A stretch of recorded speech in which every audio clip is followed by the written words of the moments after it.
Oi pessoal, vamos continuar os nossos estudos de gramática e hoje a gente vai estudar um pouco sobre o processo de formação das palavras. Antes de dar início a esses processos, nós vamos estudar um pouco sobre o conceito de palavra primitiva e palavra derivada, porque são conceitos importantes para entender o processo de formação das palavras. Então, o que é uma palavra primitiva? A palavra primitiva é uma palavra que não provém de nenhuma outra palavra e é por meio dela que nós conseguimos produzir novas palavras. Palavra derivada é aquela palavra que provém de uma palavra já existente na língua, né? No caso das palavras primitivas. Aí eu trouxe também uma tabela para a gente exemplificar, né? Nós temos vocábulos primitivos nessa primeira coluna e vocábulos derivados na coluna seguinte. Então, nós temos a palavra pedra, é uma palavra primitiva. Por quê, professora? Porque não provém de nenhuma outra palavra da língua. E por meio dela, eu posso criar outras palavras, como, por exemplo, a palavra derivada, que é pedreira. Já a palavra derivada é uma palavra que provém de outra palavra já existente na língua. Até aí tudo bem, né? Tenho certeza que estão compreendendo. São conceitos básicos e a gente já viu também em outro momento. Outro exemplo é a palavra ferro e a palavra ferreiro, a palavra vidro e vidraçaria, a palavra café e cafezal, a palavra bom e bondade. Vamos dar continuidade. Vamos conhecer aqui o processo de formação de palavras chamado de derivação. A derivação é um processo de formação que se dá por meio do acréscimo de um prefixo e um sufixo. Tá? E existem alguns tipos de derivação. Quais são eles? Derivação por prefixação, derivação por sufixação, parassíntese, derivação regressiva e derivação imprópria ou por conversão. Vamos estudar esses tipos durante essa aula e vocês vão poder perceber como é esse processo de formação de palavras. A derivação por prefixação é quando eu faço o acréscimo de um prefixo ao radical da palavra. O radical nós estudamos na aula passada. É a parte mais importante da palavra, a parte significativa da palavra. O prefixo, esse pré, indica que esse acréscimo será antes do radical, certo? Como, por exemplo, a palavra ultrapassar. Nós temos aqui o radical, né, a palavra passar. E ultra, que eu dei destaque, é o nosso prefixo. Então, eu tenho uma nova palavra a partir da derivação por prefixação. Derivado porque já existe essa palavra, né? Passar. E eu vou produzir uma nova palavra por meio de uma palavra já existente, a partir de um acréscimo de quê? De um prefixo. Ou seja, desse elemento aqui, ó, que vem antes do meu radical. A palavra inútil também, eu tenho a palavra útil e produzo uma nova palavra, acrescentando a palavra útil o prefixo in. E aí eu tive a palavra inútil. A palavra desunião, né, nós já temos na nossa língua a palavra união, produzimos uma nova palavra a partir de um acréscimo, que foi um acréscimo de um prefixo. E esse prefixo aqui, ó, vem antes do radical. Interestadual e emigrar. São exemplos de palavras formadas pelo processo de prefixação, derivação por prefixação. Nós temos também a derivação por sufixação. O prefixo vem antes do radical, certo? O meu sufixo vem depois do radical. Então, essa derivação é esse acréscimo do sufixo ao radical da palavra primitiva, que vem aí também sendo auxiliado por uma vogal ou uma consoante de ligação, que nós estudamos. Qual é o papel da vogal ou consoante de ligação? Apenas ajudar na produção da palavra, né? Tem aí uma função fonética. Nós temos aqui alguns exemplos de derivação por sufixação. Capitalismo, a palavra aqui, né, existente na língua é capital. Então, eu fiz um acréscimo após esse radical, que é o acréscimo-ismo. Acréscimo-ismo. E esse acréscimo vai tornar aqui uma nova palavra. Pianista, né? Nós temos aqui também o acréscimo de ista, que é uma vogal de ligação nesse caso, para não, né, ter problema aí quando a gente for produzir a palavra. Cheiroso, alegrar e atualmente. Todas essas palavras aqui, ó, essa parte escura em negrito é a palavra existente na nossa língua, então nós temos uma derivação, que é o acréscimo de um sufixo. Esse acréscimo aqui depois do radical. Tudo bem? Vamos continuar. A derivação por parassíntese é um acréscimo simultâneo e obrigatório. Esse acréscimo, que ao mesmo tempo é obrigatório, é de prefixo e sufixo, tá? Esse acréscimo é feito ao radical da palavra primitiva. O que é que a gente vai perceber? Por que, professora, a palavra amanhecer, por exemplo, não tem aí uma derivação prefixal e sufixal? Por quê? Porque, em regra, quando eu retiro o prefixo e o sufixo da palavra, esse radical aqui que sobra não tem nenhum sentido ou é incompreensível na nossa língua. Se eu retirar prefixo e sufixo e o que sobrar aqui ficar incompreensível na língua, eu tenho uma derivação por parassíntese, porque essa nova palavra ela só ficará compreensível a partir do acréscimo simultâneo do prefixo e do sufixo, certo? Então vamos para os exemplos. Amanhecer, tenho aqui um acréscimo de um prefixo e de um sufixo simultâneo. Ao retirar, a palavra fica sem sentido, ou seja, incompreensível na nossa língua. Afrouxar, embarcar, encadear e despedaçar. Observem que em todas essas palavras nós temos esse processo de derivação por parassíntese. Por quê? Se vocês retirarem despedaçar o prefixo e o sufixo, fica a palavra peda, que não tem nenhum sentido na nossa língua, certo? E aqui, ó, bark, né? E encadear fica cade. Então, não existe na nossa língua, é incompreensível, o processo aqui é por parassíntese. Mas nós temos, sim, o processo de derivação feito pelo acréscimo do prefixo e do sufixo em uma palavra, né? Sem sofrer essa alteração aqui. Porque ao sofrer essa alteração, nós temos a parassíntese. Vocês devem recordar de um exemplo que eu também dei em sala de aula, que é a palavra infelizmente. Na palavra infelizmente, nós temos a palavra feliz e eu posso acrescentar o in, né, antes do radical feliz, e também o mente, que é o sufixo, e fica infelizmente. E eu tenho aí uma derivação por prefixo e sufixo, mas vocês podem ver, se vocês retirarem o prefixo e o sufixo, a palavra continua tendo sentido na língua e por isso ela não é caracterizada como parassíntese, ok? A derivação agora é regressiva. A derivação é regressiva, o nome aqui tem o sentido de regredir, certo? A palavra primitiva vai ter uma parte final subtraída. Aqui estão os exemplos, barracão, né? Subtraí aqui o A e ficou barraco. A palavra zoológico, né? Subtraí aqui o lógico e ficou zoo. Então, nós temos uma derivação regressiva. Temos também outros exemplos de derivação regressiva, que são eles: substantivos formados pelos verbos. Aqueles substantivos que nós formamos por meio de verbos, eles são chamados de deverbais, tá? Substantivos formados por verbos. E esses substantivos nomeiam uma ação. Aí a gente vai ver alguns exemplos. O verbo aqui é usar e o nosso substantivo é uso. O uso indica uma ação, então é uma palavra deverbal, uma derivação regressiva. Porque usar, ó, eu tive uma perda nessa palavra. Voltar, volta, custar, custo, beijar, beijo, demorar e demora. Essa é a derivação, né, também regressiva. Agora tem um momento aí, né, que a gente vai ter que dar atenção a algumas palavras. Se o meu substantivo indica uma ação, ele é o quê? Deverbal. E aí ele provém de quem? De um verbo. Eu tenho um substantivo que foi originado de um verbo.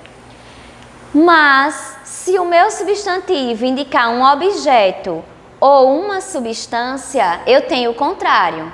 Eu tenho um verbo sendo derivado de um substantivo, tá? Então, se o substantivo indicar ação, eu tenho um substantivo que foi produzido por meio de um verbo, derivado de um verbo. Como, por exemplo, gritar e grito. Grito é uma ação. vem do verbo gritar. Buscar é o verbo e busco, né? A palavra foi formada a partir do verbo. Nesse sentido aqui, nós temos carimbo é um objeto. A palavra carimbar, o verbo carimbar, foi produzido por meio da palavra carimbo. Então, eu tenho o contrário, um verbo sendo criado por meio de um substantivo. O mesmo acontece no verbo plantar. Ele provém da palavra planta, que é um substantivo, ok? Vamos dar continuidade. Agora vamos entender um pouco derivação imprópria. A derivação imprópria ou conversão está trazendo aqui o sentido de converter uma classe gramatical que tem um sentido individual, um sentido específico, converter em outra classe gramatical. Então, nós temos o emprego de uma palavra, essa palavra está fora da sua classe gramatical primitiva, sem alterar aí a forma original, a escrita dela. Então, vamos lá. Algumas crianças têm medo de escuro. A palavra escuro, ela caracteriza um substantivo, né? Mas, nesse momento aqui, esse adjetivo, que seria, né, uma característica de um substantivo, nessa oração, nós temos o adjetivo sendo convertido em substantivo. Por isso, derivação imprópria ou conversão. Na oração, eu falei alto. Alto é uma característica de um substantivo. Colocando isso na classe gramatical dele, né, na classe gramatical primitiva, né, desse vocábulo. Mas nessa oração, nós temos uma conversão. O alto aqui, o vocábulo alto, está acompanhando a palavra falei, que é o verbo falar. Então, toda palavra que acompanha o verbo, geralmente indicando uma circunstância, nós transformamos ela em um advérbio. Então, por isso que eu converti o adjetivo em advérbio. A palavra calma, utilizada, né, no sentido dela, é um substantivo, a calma. Mas, quando eu indico uma emoção calma, eu tenho o quê? As palavras que indicam uma emoção são chamadas de interjeição. Então, nós temos aqui um substantivo convertido em interjeição. Essa derivação é imprópria ou por conversão. Oferecemos um jantar aos homenageados. A palavra jantar é um verbo, mas veja que antes dessa palavra, o que é que nós encontramos? Um artigo indefinido. E aí esse artigo transforma o verbo em um substantivo, porque as palavras que são antecedidas por artigos são classificadas como substantivo. Então, nós temos a substantivação do verbo jantar, que deixou de ser verbo para ser agora um substantivo. Ele me disse um não que parecia um talvez. Não e talvez são o quê? Advérbios. Nessa oração, nesse contexto, nós temos aqui que não e talvez se transformaram em substantivos, porque foram antecedidos por um artigo, tá? Agora vamos para um novo processo de formação das palavras, que é a composição. A composição é quando você cria um novo vocábulo ou uma nova palavra que tem o mesmo sentido por meio da combinação de dois radicais. Esses dois radicais também podem ser duas palavras que já existem na língua. Vamos lá, nós temos a composição por justaposição. Os termos que eu vou colocar aqui lado a lado, eles não vão sofrer nenhuma alteração, certo? Nem fonética, nem na questão da escrita, né, gráfica. Desculpa. Então, a gente vai lá. A palavra hora, aula. A palavra hora já existe e aula também. Nós colocamos uma lado a lado, sem sofrer nenhuma alteração. E aí nós temos a formação de palavras por composição, né, por justaposição. Para-raios, beija-flor e pontapé. A única coisa que a gente pode encontrar aqui é a questão do hífen. No novo acordo ortográfico, nós podemos também encontrar em algum momento a duplicação de um R ou de um S, mas as palavras não vão sofrer alterações relacionadas ao seu sentido, né, na sua escrita. A composição por aglutinação, e aqui nesse momento, quando eu produzo uma palavra, crio uma nova palavra por meio da aglutinação, nós vamos ter a união de duas palavras, mas vamos ter aí alterações fonéticas. Por quê? Porque alguma palavra, uma dessas palavras, vai sofrer uma perda de algum elemento, não alteração fonética. Vamos para os exemplos. Nós temos a palavra pernilongo, boquiaberto, planalto e pontiagudo. Se vocês dividirem essas palavras, aqui, por exemplo, que fica mais claro, em planalto, eu tenho a palavra plano e a palavra alto. Né? Eu sofri uma perda aqui, né, fonética, porque eu tive que retirar a letra O e ficou planalto. Vamos para um novo processo de formação de palavras, que é o hibridismo. Híbrido é quando eu tenho dois elementos aí, ou na verdade, seria os elementos dessa palavra que estão se originando em línguas diferentes, em duas línguas, por exemplo. Tá? Então vamos entender que, para ficar mais claro, o hibridismo é quando os elementos que compõem a nova palavra são originados de línguas distintas, de línguas diferentes. Nós temos lá, por exemplo, a palavra sociologia, que vem do latim e do grego. A palavra televisão, que vem do grego e do latim. A palavra automóvel, que vem do grego e também do latim. Um outro processo de formação de palavras é a onomatopeia. A onomatopeia é quando a gente forma uma palavra, tá, que representa a imitação acústica, tanto de uma ação produzida por algum ser ou por um objeto. Como, por exemplo, o tic-tac desse relógio me deixa nervoso. Tic-tac é o som, né, do relógio. O mesmo a gente diz quando alguém toca a porta, né? Toque-toque. Isso é quando a gente imita um som por meio de uma palavra. Essa imitação acústica pode ser de uma ação produzida por um ser ou por um objeto. Nós chamamos de onomatopeia. O outro processo é sigla ou siglominização. A sigla é a criação vocabular por intermédio de outras palavras ou expressões. Então, quando eu vou criar uma sigla, eu vou utilizar as iniciais de uma palavra já existente. Tá? Por exemplo, a palavra MEC. Na palavra MEC, eu tenho a inicial da palavra Ministério, Educação e Cultura. Então, eu tenho MEC. Nós lemos MEC. FGTS, eu tenho aí a inicial de fundo, garantia e tempo de serviço. Então, nós temos aí essa sigla, certo? O mesmo acontece com IBOPE e ENEM. Eu deixei destacado já que para que vocês consigam entender melhor. Vamos para a redução ou abreviação vocabular. Na redução, nós fazemos sempre na nossa linguagem coloquial, para nos comunicarmos mais rapidamente. No dia a dia, a gente utiliza a linguagem coloquial e reduz as palavras. Isso é também considerado um processo de formação de palavras.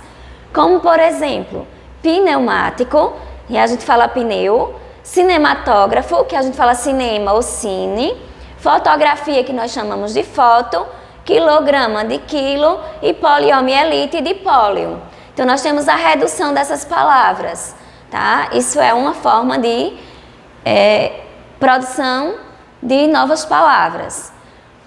O outro processo de formação é o neologismo, que é uma nova palavra na língua. Essa palavra pode sim ser criada a partir de uma palavra existente? Pode, mas ela é nova e geralmente ela não está dicionarizada.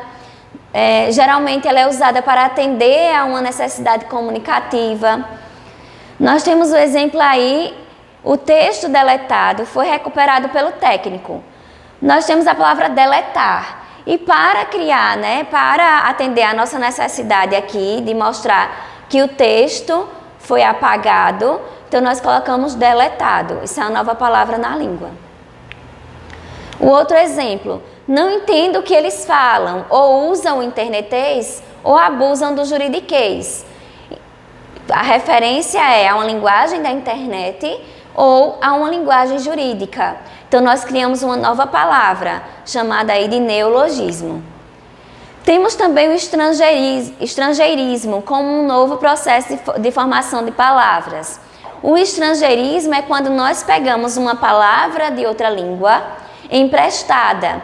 E aí a gente muda algumas coisas, como a questão fonética, a forma de produzi-las. Então, nós temos da língua inglesa os anglicismos, e aí tem os exemplos, como marketing, chip, futebol, bife, show, estresse, e-mail e drink. Então, essas palavras aqui são palavras de origem inglesa. Nós pegamos de empréstimo e colocamos sobre elas a nossa prosódia, a nossa forma de falar. Vamos dar continuidade ao estrangeirismo. Nós temos também algumas palavras emprestadas da língua francesa, que são chamadas de francesismo ou galicismos, como abajur, balé, garçom, toalete, bistrô e menu.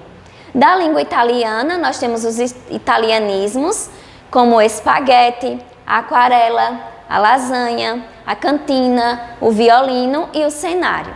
Da língua espanhola, nós chamamos de espanholismo ou castelhanismo. E nós temos aí as palavras granizo, guerrilha, mochila, baunilha e farol. São inúmeras as palavras que nós pegamos de empréstimo de outras línguas, tá? Temos agora um outro processo de formação de palavras, que são as palavras valise. As palavras valise são a combinação de duas palavras da nossa língua. Nós vamos reduzir pelo menos uma delas, mas não vai perder o sentido, tá? O novo vocábulo vai trazer os dois significados das palavras completas, mas uma delas vai ter uma perda, tá? Como, por exemplo, apenas na escrita, portunhol, português e espanhol. Showmício, show e comício. Chafé, chá e café. Abençonhado, abençoado e sonhado. Chocotone, nós temos aí chocolate e panetone. Então aqui, ó, redução da palavra chocolate, ficou xoxô, e aqui da palavra ficou choco, né? E a palavra panetone ficou sotone. Então, dando ênfase aqui nessa redução. Mas eu tenho as duas palavras, o sentido das duas palavras aqui conservados. Pronto, nossa aula aí foi concluída com esses processos de formação de palavras. Vocês vão treinar nas atividades e qualquer dúvida podem entrar em contato. Não deixem de lado as atividades, porque elas são essenciais para que vocês compreendam esses processos de formação de palavras. Até mais, bons estudos!